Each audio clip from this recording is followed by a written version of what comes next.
بسم اللہ الرحمن الرحیم۔ آج کا ہمارا جو ٹاپک ہے وہ ہے اپنے اہل و عیال پر خرچ کرنے کی تاکید اور اس کے ساتھ ساتھ اس کی فضیلت بھی۔ تو قرآن شریف اس بارے میں بہت زیادہ آیات ہیں، کچھ کو ہم ٹچ دیتے ہیں۔ وَعَلَى الْمَوْلُودِ لَهُ رِزْقُهُنَّ وَكِسْوَتُهُنَّ بِالْمَعْرُوفِ۔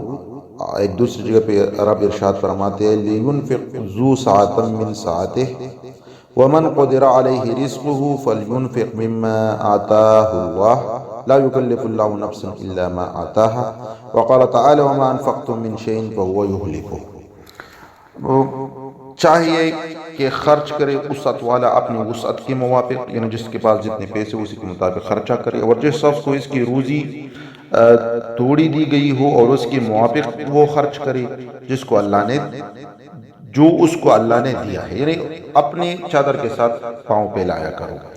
اللہ کسی کو تکلیف میں نہیں، اللہ کسی کو تکلیف نہیں دیتا مگر اسی قدر جتنا اس کو دے رکھا ہے، یعنی اسی مال میں خرچ کر لیا کرو اپنے بچوں اہل عیال پر جتنا آپ کو دیا گیا ہے۔ اس طرح جو اور آیات ہیں ان کی بھی معنی و مفہوم ہے۔ حدیث کی طرف آتے ہیں۔ حضرت ابو ہریرہ رضی اللہ تعالیٰ عنہ سے روایت ہے کہ رسول اکرم صلی اللہ علیہ وسلم نے فرمایا، ایک دینار وہ ہے جسے تو اللہ کے راستے میں خرچ کرے، اور ایک دینار وہ ہے جسے تو غلام کے آزاد کرنے میں خرچ کرے، اور ایک دینار وہ ہے جسے تو مسکین پر خیرات کرے، اور ایک دینار وہ ہے جسے تو اپنی بیوی بچوں پر خرچ کرے۔ ان سب صورتوں میں زیادہ اجر کا باعث وہ دینار ہے جو تو اپنے اہل و عیال پر خرچ کرے۔ مسلم کی حدیث ہے۔ میرے خیال میں اور کسی چیز کی گنجائش نہیں رہ جاتی، یعنی مجاہد پہ خرچ کرنے سے، غلام آزاد کرنے سے، مسکین کو کھانا کھلانے سے زیادہ بہتر یہ دینار ہے، اور اس کا اجر اللہ کے ہاں زیادہ ہے جو تو اپنے اہل عیال پہ خرچ کرتا ہے۔ جو لوگ کنجوسی کام لے رہے ہیں وہ اس حدیث کو اپنی سینے میں اتار دے اور اس طرح کی کوئی گنجائش باقی نہ رکھ کے بھئی اللہ نے آپ کو جتنا دیا ہے اسی کے مطابق خرچ کر لیا کرے۔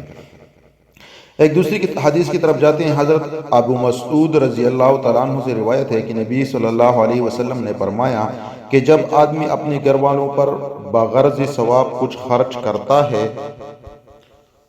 تو وہ اس کے لیے صدقہ شمار ہوتا ہے۔ سبحان اللہ، مطلب آپ اپنے گھر والوں پہ خرچ کرو گے لیکن اجر آپ کے لیے صدقے کا لکھ دیا جائے گا،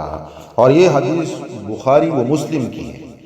ایک اور حدیث حضرت ابو ہریرہ رضی اللہ تعالی عنہ سے روایت ہے کہ رسول صلی اللہ علیہ وسلم نے فرمایا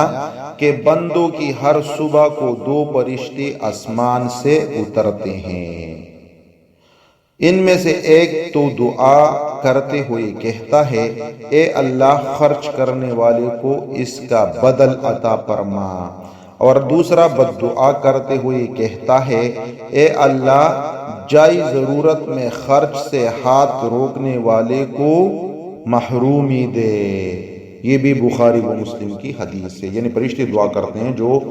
جائز جگہوں پہ خرچ کرتے ہیں اور بخیل نہیں بنتے، اس کے لیے فرشتے دعا کرتے ہیں رب سے کہ رب تو اس کو اور عطا فرما، اور جو نہیں کرتے خرچ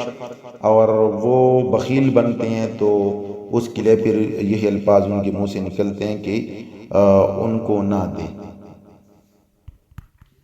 وعید کے طور پر ایک حدیث جو ہے وہ ذکر کر رہا ہوں۔ حضرت عبداللہ بن عمرو بن عاص رضی اللہ عنہ سے روایت ہے کہ رسول اللہ صلی اللہ علیہ وسلم نے فرمایا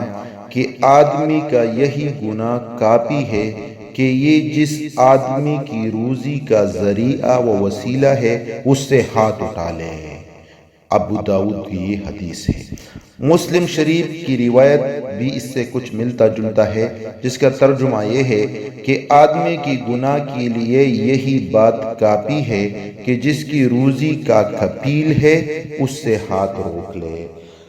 اس حدیث کی روشنی میں جو ہم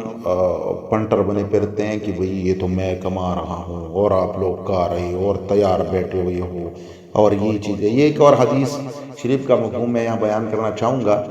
کہ گھر میں کچھ افراد ایسے ہوتے ہیں کہ کما کوئی اور رہا ہوتا ہے، لیکن ان لوگوں کی وجہ سے اللہ اس کو وہ رزق دیتا ہے، جو کمانے والا ہے نا وہ گھر میں بیٹھے ہوئے لوگوں کی وجہ سے کما رہا ہوتا ہے۔ تو یہ باتیں چھوڑ دیں، اللہ نے آپ کو جتنی توفیق دی ہیں دل کھول کے لوگوں پہ لگایا کریں، اور اس کی مدد کیا کریں، اور اپنوں سے شروع کیا کریں، مطلب آپ کے اپنے رشتہ دار اور یہ لوگ جو ہیں، بخل سے کوئی کام نہیں لینا چاہیے، اور رب پہ آپ بھروسہ کرو، انشاءاللہ آپ کو اور بھی زیادہ عطا کرے گا رب۔ جزاکم اللہ خیر۔